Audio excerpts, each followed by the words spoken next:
Toi aussi, tu as vécu la douleur. Toi aussi, tu as vécu quelque chose, tu as des cicatrices. Si tu veux que je te dise pas par pas comment transformer ta douleur en énergie et ta discipline en libération, suis-moi dans cette vidéo. Un enfant qui a grandi dans le monde survie et un enfant qui a grandi dans l'amour, c'est deux enfants différents. L'enfant qui a grandi dans le monde survie toute sa vie, crois-moi, il ne voit pas la même chose de la même manière que l'enfant qui a grandi toute sa vie en amour. Il y a 5 grands traumas émotionnels que chacun d'entre nous peut vivre au moins 2 dans toute sa vie. Donc c'est la trahison, l'injustice, l'humiliation, l'abandon et le rejet. En fait, j'ai vécu avec cette dame à l'école pendant 7 ans de ma vie. J'ai vécu l'humiliation, l'injustice. Il y avait une période de ma vie, depuis que j'avais 6 ans, que je suis tombée dans les mauvaises mains d'une professeure à l'école où elle me frappait à la première occasion. Elle me traitait de nulle dans des années en me disant que je suis bonne à rien, incapable, que j'irai nulle part, que voilà, elle a réussi à étendre ma voix pour long terme, quoi. Et elle me frappait. À chaque fois que je m'exprimais à mes parents et tout, c'était très peu les fois que je m'exprimais. Beaucoup de fois je me taisais, je lavais mes larmes et tout. À chaque fois que je m'exprimais, il n'y avait rien qui changeait. Du coup, tout ce que j'ai appris, c'est que la justice, en étant qu'enfant, la justice, elle était normale, elle faisait partie de ma vie. Le mot de survivre, c'était normal pour un enfant de 6 ans à 12-13 ans. C'était quelque chose que, ok, frappe-moi, tue-moi, parle-moi mauvais, insulte-moi, humilie-moi, trahis-moi, abandonne-moi. Tout ça, c'était normal. Parce qu'un enfant, il a vécu comme ça. Il n'avait pas la conscience de voir les choses que ça ne devrait pas être comme ça. Du coup, en grandissant depuis bébé, depuis enfant, comme ça, tu te dis que c'est normal. La douleur, elle est normale. J'ai appris à me taire, j'ai appris à donner raison à ceux qui n'avaient pas raison, malheureusement. Et petit à petit, je me suis rendu compte que je n'arrivais pas à m'exprimer. Mais mon âme pleurait de montrer quelque chose, de exprimer, de parler. Mon âme voulait quelque chose, mais je savais pas quoi. Je savais pas comment. J'ai essayé de parler avec ma mère, mon père, prof, directrice, rien. Ok. Qu'est-ce que j'ai? Ok, moi, en tant qu'enfant, moi, ma personne. Alors je me suis mis au sport. C'est le seul moyen où je pouvais m'exprimer et me montrer, me prouver à moi-même que je suis bonne à quelque chose. Mais c'était pas pour prouver aux autres. Peut-être à mes parents, parce qu'un enfant, tout ce qu'il cherche dans sa vie, c'est l'amour parental. C'est rendre fier ses parents, tu vois. C'est être la raison pour que ses parents sont heureux. Ça, c'est comment un enfant il vit. Mais avec beaucoup de travail, je faisais mes exercices à la maison. À chaque fois que j'ai demandé à mes parents de m'inscrire au sport ou quoi, c'était très difficile. La vérité, j'ai grandi d'une famille très pauvre. On habitait dans une très petite maison, famille nombreuse et tout. Il n'y avait pas le temps. Il n'y avait pas le temps d'amour, il n'y avait pas le temps de présence, parce que c'était toujours la course envers l'argent. Malheureusement, les personnes qui n'ont pas les moyens, ils croient aussi qu'ils n'ont pas le droit à s'exprimer, à se montrer, à dire quoi que ce soit. Mais c'est faux. Tu as le droit à t'exprimer. Même sans argent, tu as le droit à faire du bien, à sauver, à te faire justice. Parce que ça, ce n'est pas une question d'argent. Ça, c'est une question de courage. Tu as le courage pour te faire justice ou tu n'as pas. Tu as le courage pour faire justice à ton enfant ou tu ne l'as pas. On ne parle pas de pouvoir financier. En grandissant, je commençais aussi à dessiner. C'était aussi une manière de m'exprimer. Je dessinais, je faisais la peinture. Ça j'ai aimé bien. J'avais pas beaucoup d'amis. j'ai vécu la solitude parce que je crois à l'intérieur de moi, j'ai toujours senti que je ne mérite pas une amitié, je ne mérite pas l'amour. C'est ce que cet enfant, il a grandi comme ça. Mais aussi, cet enfant, il a grandi très indépendant. Que quand tu es un enfant et que tu es au monde survie, tu n'as aucune autre option que de compter sur toi-même. Tu vas pas chercher l'aide chez quelqu'un d'autre. Tu vas arrêter d'oser, de vouloir te sauver parce que tu vas te dire à un moment c'est bon, ça c'est normal, c'est comment je vis. Alors tu te fermes, tu te tais. Et ça, c'est comment un enfant en mode survie, il vit. Sans option, il n'a pas d'autre option à part survivre. À 13 ans, on a finalement émigré dans un autre pays. Quand j'ai émigré, j'avais beaucoup de temps libre parce que je n'allais pas encore à l'école. Avec tout ce temps, j'ai essayé de faire ce que je savais faire le mieux pour m'exprimer. C'était pas parler aux autres, c'était pas sortir avec les amis, c'était pas faire connaissance, c'était faire le sport. Mais j'étais toute seule dans ma chambre, quand personne ne regardait, quand tout le monde dormait, même pas quand ils étaient au travail. Quand ils étaient au travail, parce que toute ma famille était au travail, à part moi et mon petit frère, on était toute la journée dans la chambre pendant 1 an. Tu sais, j'avais une petite imprimante à la maison et j'ai imprimé toutes les positions, tous les objectifs que je voulais les atteindre et je les ai mis sur le mur à côté de mes dessins et je me suis dit, je veux travailler pour ça, je travaille pour ça. Alors chaque nuit, je me mettais minimum, je faisais 50 abdos, chaque nuit, absolument chaque nuit, sinon j'étais pas bien. Je faisais les abdos, des exercices de stretching, je faisais tout dans ça chez moi. À chaque objectif que je réalisais, à chaque fois, ma confiance et mon self-esteem poussaient jusqu'au ciel. Donc, je viens pas de zéro. J'étais là où je souhaite vraiment à aucun enfant être, vraiment. J'étais à -40. Et en étant enfant, je me suis dit, est-ce que je vais vraiment lui donner raison à cette dame-là qui m'a traité comme ça, ou bien je vais continuer à faire ce que je peux faire de mon mieux pour pouvoir m'exprimer d'une manière ou à autre. Alors à chaque réalisation, à chaque objectif que j'accomplissais, c'était comme si ma confiance, elle montait de 1%, 2%, 3%, jusqu'à ce que je suis arrivée au niveau 0 enfin, et j'ai pu respirer. Ah, c'est comme ça qu'on sent la vie normale. Mais même quand il y avait la vie normale, pour moi, c'était mode survie tout le temps. Parce que c'était comme ça que j'ai vécu toute ma vie. Du coup, quand je me suis mis à être disciplinée et que j'ai mis toute la douleur, tous mes sentiments dans mon sport que je faisais dans la chambre avec la lumière éteinte, j'avais une lampe qui faisait de la lumière et je faisais le sport toute seule quand personne ne me voyait, juste pour pouvoir m'exprimer d'une manière. C'est là que à chaque fois que je mettais la photo devant moi et que je réalisais, que je prenais une photo de cette position, par exemple de yoga avec la jambe derrière, moi ça me montait en fait de la confiance et la self-esteem en moi.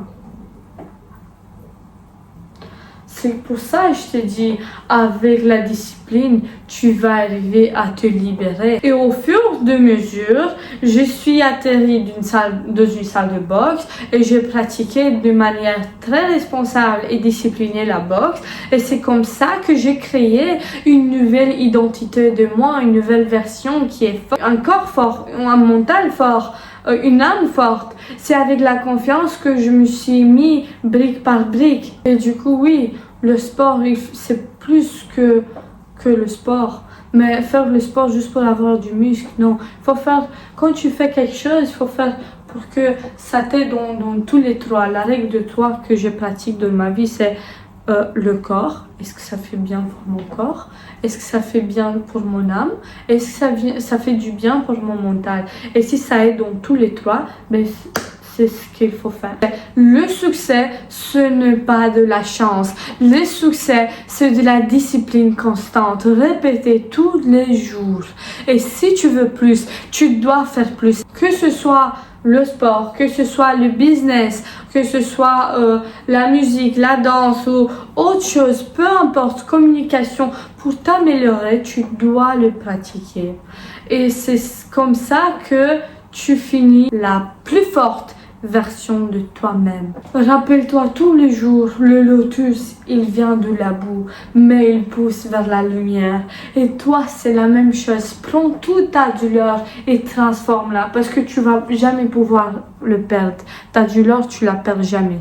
Même si tu te dis, j'ai oublié, nanana. Non, c'est faux. Tu perds jamais rien. Mais tu peux transformer. Moi, j'ai transformé tout ce que eux ils m'ont dit. J'ai transformé en carburant. À chaque fois qu'ils m'ont dit arrête, j'ai accéléré. À chaque fois qu'ils m'ont dit tu n'es pas capable, je leur ai montré le contraire. Et c'était pas pour eux, c'était surtout pour moi.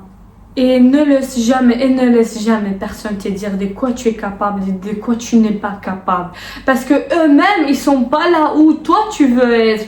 Toi, tu es destiné à être quelque part. Et peut-être que tu ne le sais pas encore où, mais ton instinct, il le sait. Il te dit, ton instinct, va faire du sport, va faire ça, ne fais pas ça. Et ton instinct, il te dit, il te tire vers le bien. Reste là où tu es, continue comme un taureau.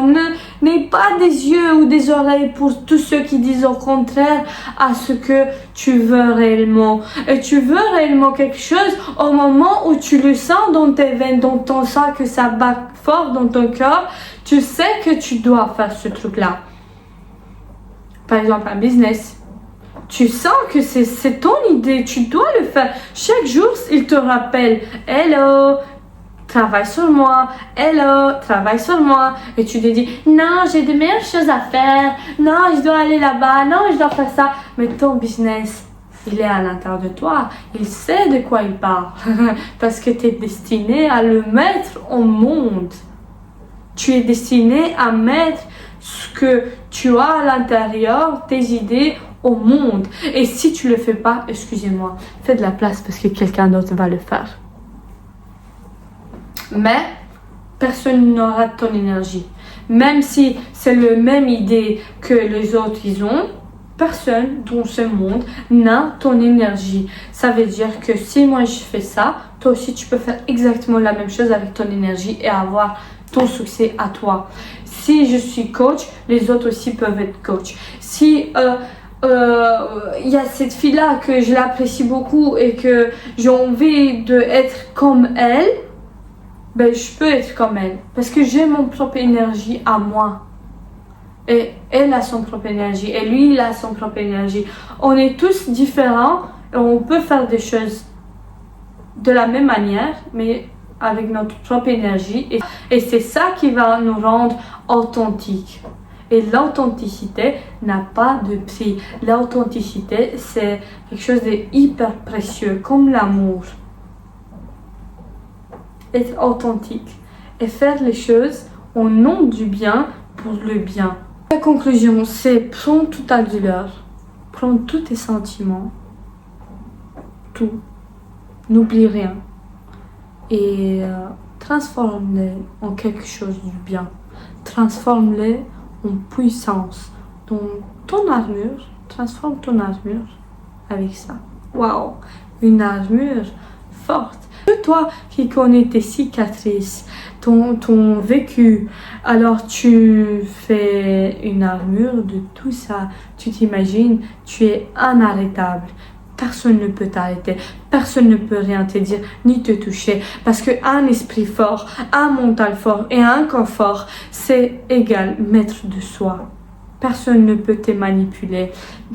Attention, les gens veulent et ils vont essayer à te tirer là où ils sont eux aussi. Parce que si tu commences à prendre un autre schéma, ça va pas être bien pour eux. Parce que toi, tu veux être différent, mais eux, ils veulent que tu sois dans la même merde que eux.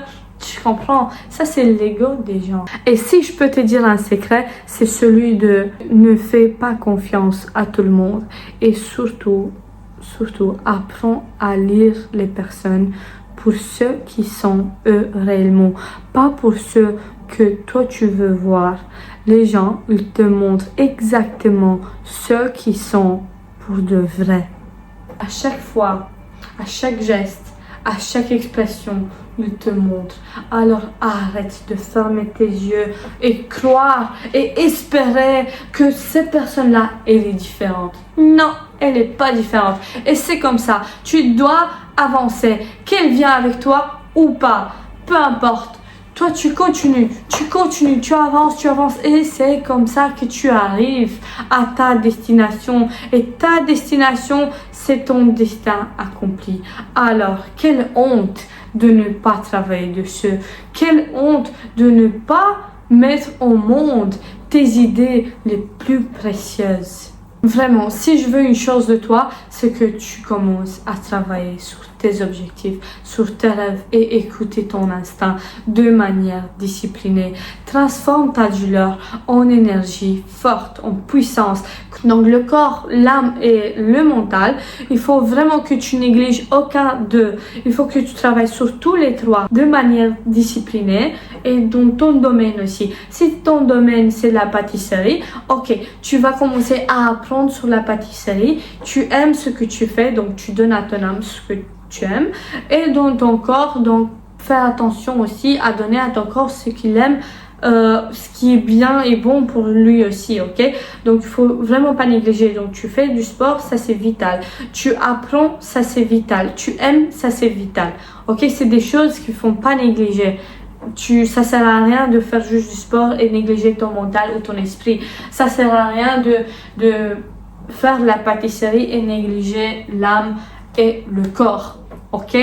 Pour devenir la meilleure version de toi, la plus forte version de toi, c'est travailler sur tous les trois. En transformant tout ce que tu as en puissance, tu te construis une armure indestructible et que personne ne peut toucher. Je dis que la vie ne te prépare à rien, c'est parce que la vie, elle peut être très imprévisible. De là, tu peux sauter à là. Donc, vraiment, apprécie chaque moment et dans tous les moments, même les mauvais, même dans ta douleur, je sais pas sur quoi tu es maintenant, aujourd'hui, mais il y a toujours la lumière, il y a toujours le but du tunnel et que tu finiras comme le lotus, pas se lever vers la lumière. Crois en toi et n'oublie pas qui tu es. T'es plus que ce qu'ils disent, t'es plus que ce qu'ils veulent que tu sois. N'écoute surtout pas les consignes de ces personnes-là qui sont pas là où toi tu veux être. Si tu as envie d'être quelque part, va surtout demander les consignes à quelqu'un qui est déjà passé par là. C'est mieux. Parce que la personne qui est déjà passée par là, il va te soutenir et te motiver. Il va pas te tirer vers le bas. Il va pas rigoler sur toi parce que tu es un peu douloulou. Non, au contraire. Vraiment, les personnes les plus fortes et ceux qui ont le plus de succès, ils ont passé par là. Il faut demander les consignes à eux. Et si tu n'as pas l'accès à une de ces personnes-là que tu veux être comme telle, regarde sur YouTube. Il y a plein de podcasts. Franchement, on a tout. On a tout aujourd'hui. Si tu veux apprendre quelque chose, tu tapes sur Google et tu as tout ce que tu veux, ok? Voilà, rappelle-toi toujours qui tu es, un strong fighter, le lotus qui se lève de moins 60 et qui va vers la lumière. Et si tu es quelqu'un comme moi qui a vécu toute sa vie au monde survie, je crois que tu me comprends mieux.